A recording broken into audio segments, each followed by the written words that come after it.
couple days ago, I decided to visit the community of Colorado City, Arizona, which has gained a bit of infamy after the arrest of Warren Jeffs in 2006.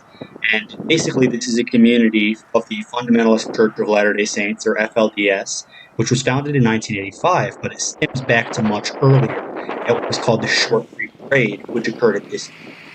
And basically, these people believe that the more reformed Mormon church, which has cast away polygamy, is no longer the real representation of the original church as Joseph Smith and Brigham Young designed it. And at this schoolhouse, they were holed up, and 150 Arizona state troopers and National Guard came out to issue arrest warrants and take the parents away for polygamy. And it was a huge, huge scandal. The governor of Arizona is the one who ordered it, and he thought that it would be sort of a political show trial for him. He thought it would go over great, and that he would be able to make these children a case study of, we've freed the children from this cult. And surprisingly, the media turned on the governor of Arizona, and it became a scandal. And it was similar to the Elian Gonzalez case or Waco, and eventually all the parents got their children back. Well, many of the parents got their children back, but many of them never came back. And it was stylized to begin just as the Korean truce was signed, so that people weren't really paying attention to it. And Leroy Johnson at the time was arrested because he had 6 wives. He was the leader of their community. And there's a monument for the Short Creek Raid, although there were other raids in 35, 44, and then in 53. And he is buried just a little ways away from this monument in the cemetery. And Leroy Johnson, being their prophet, he only had 6 wives, which is very low compared to prophets which came after him. And he stylized himself as a sort of spiritual incarnation or kind of continuation of Brigham Young and Joseph Smith. He wanted to be a continuation of that authoritarian leadership style. And buried around him are some of his wives. And you can see some of the age gaps here. They were a lot younger than he was. And also, buried all around him are his daughters and his son, because this happened quite a while ago.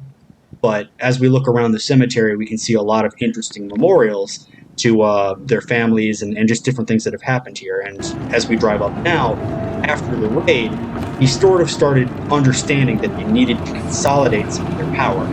And because of this, they formed something called the United Effort Plan. And the United Effort Plan, or UEP, was designed to consolidate all businesses of the FLDS community and redistribute that money back to the people. And you can see the UEP sign here on the wall, which divides Utah and Arizona. And this is the old headquarters for the UEP. It's where they were chartered. And the community, because they realized they were up against the federal government, was intentionally planned to be straddling the border between Utah and Arizona. And this shop, the Basic American Supply, and every community in town is basically under the jurisdiction of the UEP. And this is how the community stays in power.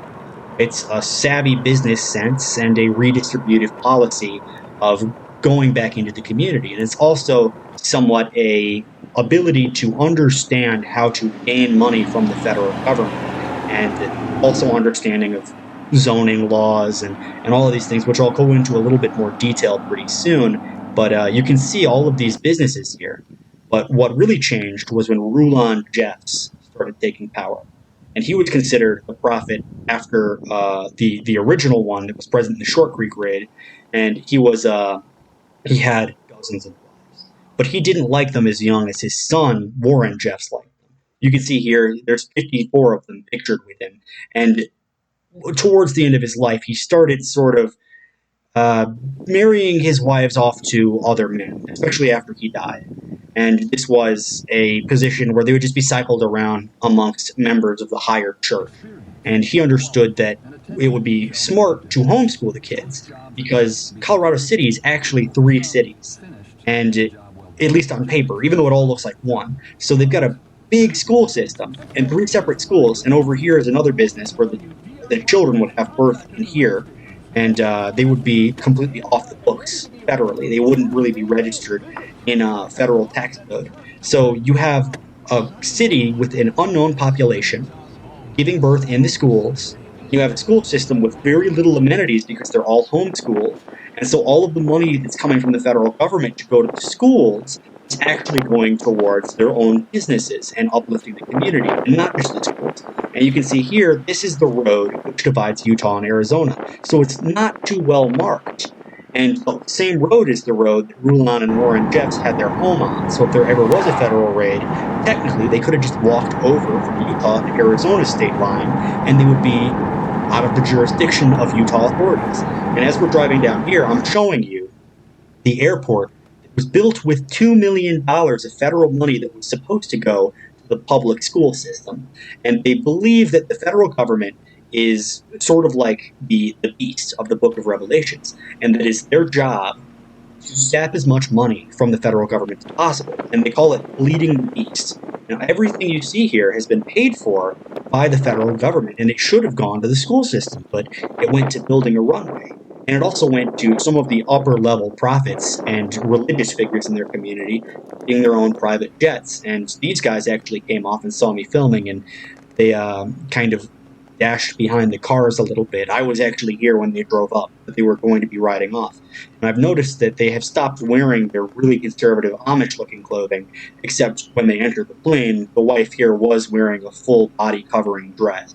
Very religiously conservative folks. But it's the Colorado City Municipal Airport. I haven't really seen much about it online. I haven't seen photos of it this close, but it's a regular government facility, and it's used basically only for FLDS communities. And technically, if you wanted to, if you lived in the FLDS because they have their own police department and everything, you could get around going into de facto U.S. jurisdiction just by flying from one FLDS community to the other. Because they have communities all around America, Canada, and a lot of them are in Mexico. So it's an easy way to get around laws. And they also have their own kind of infrastructure. Here we're looking at their fire department, and it's a pretty good one. Although it's the Hilldale Fire Department, this, again, remember, it's 3 different cities on paper sandwiched around the border. It's Hilldale, it's Colorado City, and I believe it's also like Community City or something. It's a strange kind of city, but up in Hilldale is where a lot of the upper level people within the church and within business, business owners live. And you go around and you see these homes have very tall walls, all bulletproof, and a lot of them are made out of straight up concrete. And these are the mansions that border the road that straddles Arizona. So you could literally just walk out your back door and take a 2-second stroll and be out of Utah jurisdiction. And that leads me to Warren Jeffs, and these are just some of his wives. Warren Jeffs had a lot of wives, and a lot of them were very young. I didn't want to even include this picture here, but it's important to understand what a type of person this guy was. But the Zion Inn and Suites was his old sort of mansion where he would have his 79 wives coming and going, some of them as young as 12, 13 years old. And as you drive down, this is the road I showed earlier. If you look directly to the right, you'll see the Welcome to Utah sign. He was the last home in southern Utah. And if you look over to the left, you can see how tall the wall was. You would never see anybody coming or going.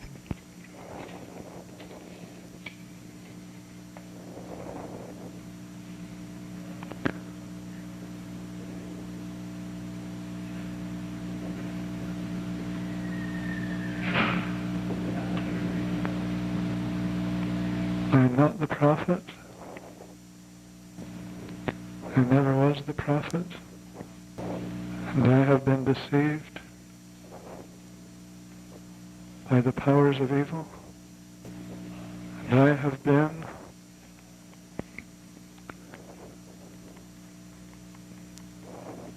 the most wicked man